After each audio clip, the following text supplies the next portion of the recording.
Okay guys, so today I'm going to do a quick video simply explaining a simple document which I use to pretty much set up my trading in the most organized way possible. And I see a lot of people, they struggle to follow their trading plan. They struggle to actually notice what they're looking for in the markets. So if you actually want to follow how I do this and how I manage it, then obviously continue watching this video. Hopefully the way I explain how I use it will actually make sense and maybe you can utilize it as well in your own trading. Obviously at the top, you're going to want to go in the header and put the date. Obviously I have my link trading logo for the mentorship, link in the description, check it out. If you want to learn how I actually trade. This is simply my day trading plan. The start of the day, the start of each trading day, this is when this will be filled out. And obviously you amend it at the end of the day or the end of your trading session to fill out the results which you actually had. At the top, obviously this isn't going to be the full plan of your trading because you can't really have your full trading plan within 5 lines. If you want a video on trading plans, then we can go into that into a different video, but I'm sure that you guys will be able to build your own trading plan or maybe join my mentorship and I can help you with that. So trading rules here, minimum of 3 confluences required. Obviously it doesn't say the confluences because I know that because it's in my main trading plan, and trades must only be taken during London session. Very simple. Minimum risk to reward of 1 to 3 based on, you obviously should base your risk to reward on your data collected previously and obviously based on your win rate as well. So 15-minute time frame only and maximum 3 losses per trading day. Never usually actually take this many trades in a day, but just in case, it is there in case I end up taking 3 trades in a day and they all lose. So I know that is the max I can actually take. It's good to have this in a document and your rules right there in front of you. I see a lot of people, they maybe write it on small post-it notes and stick it on the bottom of their monitor, or maybe have it on like a laminated bit of paper stuck to the side of your desk. So as soon as you're at your setup, you're looking to enter trades, this is what you see straight away. It kind of reinforces the fact that, okay, these are my trading rules, this is what I need to stick to. If it's right there in front of you as you're trading, then you are more likely to actually follow the rules which you've actually set for yourself. Moving on to the first sort of area, and this is based on technicals. So we have the daily trend and the intraday levels. So daily trend, a lot of people actually struggle with following the trend and actually sticking to trading with the trend. And I do think this does help a lot. So in here you can write, bullish trend, the time frame which you actually saw it on, and what's actually happened with the trend. So why is it bullish?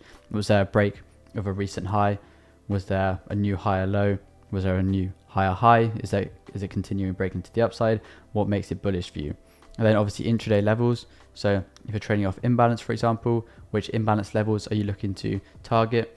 And if you write them down here, it's a lot easier to refer back to as well if you are looking back on your trades. So you then write in the levels here at whatever level and then why you're actually looking at that level to trade. It's very simple to say, just write in the level, but if you guys know your trading plan, you know your trading strategy, it should be relatively easy for you to simply write down, okay, this is the area I'm actually looking to trade from, this is the level, I'm trading this level because price is broken to the upside following the daily trend, and then you look to trade from that sort of level.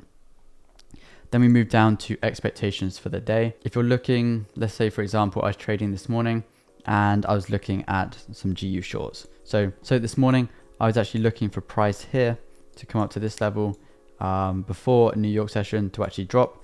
So what I would have done is I would have written, okay, I'm looking for price to come up to this level as mentioned as the intraday level, and I'm expecting to short from this level using a 1 to 3 risk reward, targeting this level, and you pretty much explain what you expect is going to happen with your trade. So let's say you have a setup, you're waiting for the limit to hit.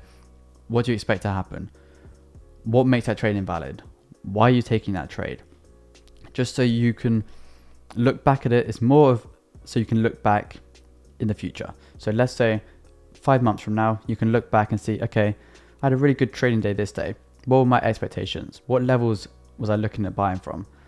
What was the daily trend? Was I reversal trading? Was I trading with the trend? And you can kind of end up seeing patterns from this, obviously in conjunction with your trading plan, your trading journal, your back testing.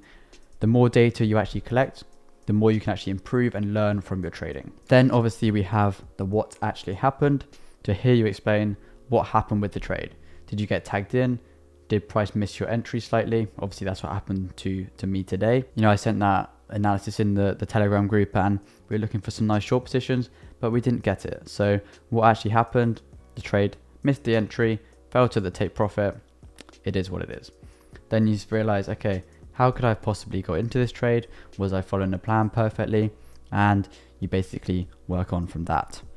Also, one key thing to mention, did your expectations match what actually happened in the markets? Very, very key. If it didn't match it, why didn't it match it? What happened? Were you completely wrong? This is something you need to look at. And then conclusions. Let's say you have a good trading day. In conclusion, I followed my trading plan perfectly. All the trades were managed correctly in alignment with my plan. And we ended the day with 3% profit. Obviously, if it was a bad day, maybe you broke a trading rule, you need to note this down. A lot of traders don't actually hold themselves accountable for their mistakes, and this does cost them big time.